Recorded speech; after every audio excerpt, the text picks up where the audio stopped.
hidden chapter of the civil rights movement right here in California. We're talking about the Mare Island Original 21ers. The Original 21ers. Fascinating group. Yeah.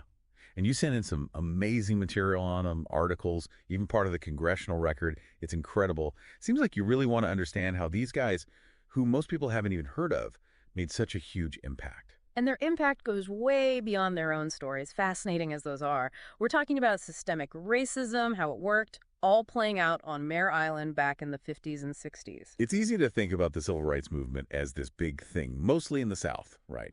But these guys, the 21ers, they remind us these battles were everywhere, quietly, with huge risks. Exactly. They weren't marching in Washington. They were just trying to work, trying to get by at the shipyard in Vallejo. And Vallejo back then, you've been there, right?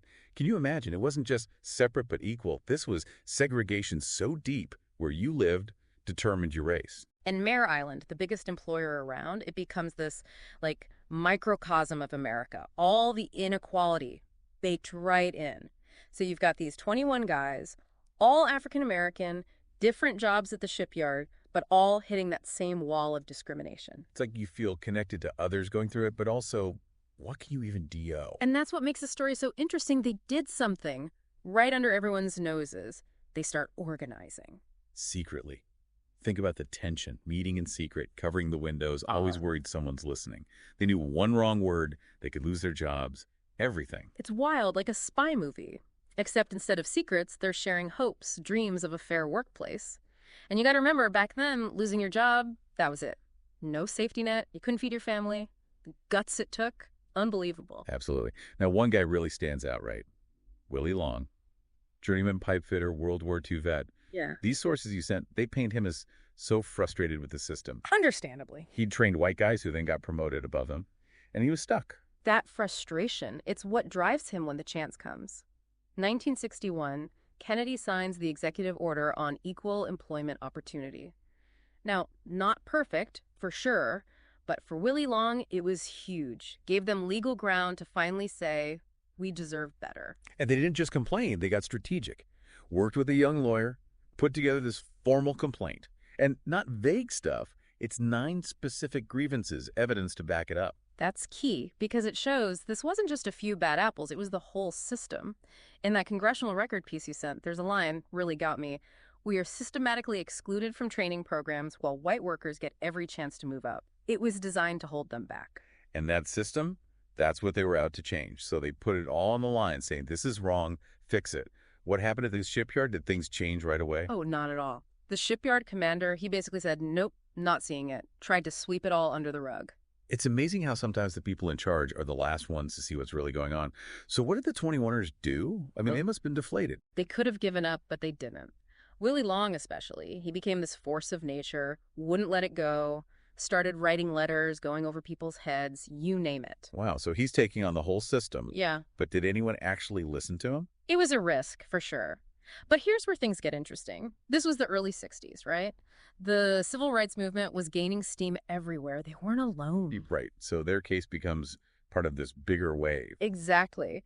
And Washington, D.C. starts paying attention. Cases like theirs, coming from military bases all over, it's putting pressure on the Navy. They can't ignore it anymore. So the 21ers, even if they didn't plan it this way, they're pushing for change on a national scale. And this is where it gets really interesting. See, the Navy's feeling the heat. They need to do something.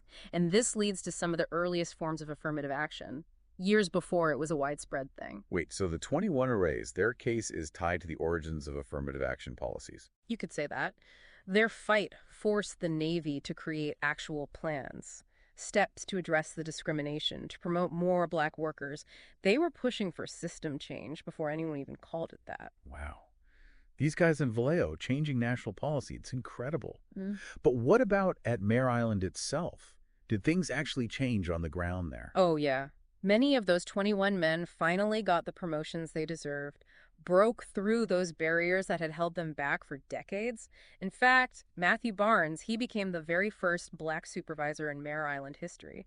Think about the impact that had. Amazing. Yeah. But beyond promotions, did it change the culture, the overall atmosphere at the shipyard? It made people face the issue head on, whether they liked it or not. You couldn't just ignore it anymore. And it went beyond Mare Island, too. There are stories, accounts of similar movements popping up at other military bases, all inspired by what the 21ers did. Like a ripple effect, spreading out. It's inspiring. Yeah. Proof that even against huge obstacles, a small group can make real change happen.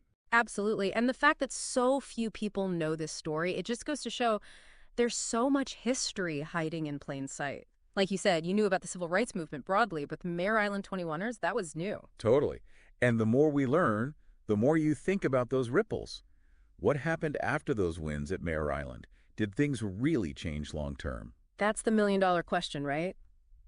Progress isn't always straightforward. Sure, some good came out of it, more awareness, some attempts to fix things. But was it enough? Did it actually break the system? Debatable. It's like their story is a challenge to us now, all these years later. How do we make sure the people fighting for justice actually get to enjoy it? Because it sounds like even after all that work, the fight wasn't over for the 21ers. And that's the core of it, isn't it? Even with the changes at Mare Island, Willie Long, the guy who started it all, he never got that promotion. He left the shipyard, still a journeyman pipe fitter. That's tough to hear, honestly.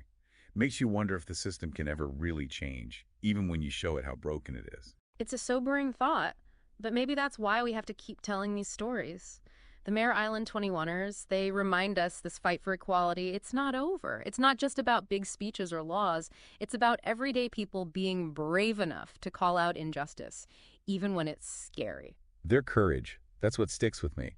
They risked everything for a chance at a fair workplace. It makes you think, what are we willing to risk? What can we do in our own lives to challenge these systems that keep holding people back? That's the question, isn't it? Because their legacy, it's not just about the past, it's a call to action right now. What can we learn from how they kept going, how they used the system against itself? No easy answers, but just asking those questions, remembering stories like theirs, that keeps their spirit alive. You've given us a lot to think about today. To our listener, we hope learning about the Mare Island 21ers has been as inspiring for you as it's been for us. They remind us change is possible, but it takes guts. It takes sticking with it and never giving up on what's right. Thanks for joining us for this incredible journey. Until next time, keep asking questions, keep learning, and keep fighting for a better world.